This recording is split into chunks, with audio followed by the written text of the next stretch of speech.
Nakakaloka yung mga revelasyon sa naganap na pinalipresko ng Pirasong Paraiso na magtatapos na nga next week sa TV5 at ABS-CBN.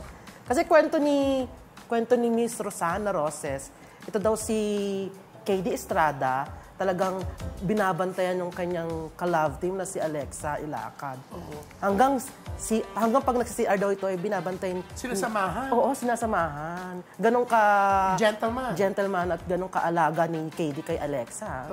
Parang sobrang in love si KD. Oo. So masasabi natin na mas in love si KD kay Alexa kaysa si Alexa kay KD. Oo. Pero parang marami na nga nag-iisip na baka sila na nga daw wala pang pag-amin sa kanila. Oo. Kasi di ba pag nakikita natin sila sa social media, super sweet sila. So parang isipin mo na parang sila na. Oh, at saka, di ba nagalit si KD sa pambabash ng mga fans ng dating love team niya, di ba? Si Angie Salvacion ba yun? Yung dating kalab team? Yun yung sinasagot ng mga netizen dun sa post ni KD. Kasi nga, di ba, na-link si KD kay Angie dahil liligawan niya ito noon bago at during Pinoy Big Brother. Kaya, di ba, yun yung pagpasok pa lang niya, yun yung naging issue, yung pangliligaw niya kay Angie.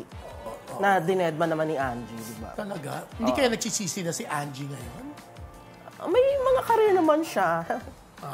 Parang ayaw din ni girl na magkaroon ng parang ka-love team eh. Mas okay sa kanya yung solo. Talaga. Pero alam mo, feeling ko yan si Angie pag-uusapan ulit next week. Alam mo kung bakit? Kasi ipapalabas na sa TV yung teleserye version ng linglang nila Paolo Abilino at saka ni Kim Chiu o yung Show Pao. Yes. Diba? O, siyempre, nabash-bash kasi si Angie dun sa linglang, diba? Dahil sa acting niya.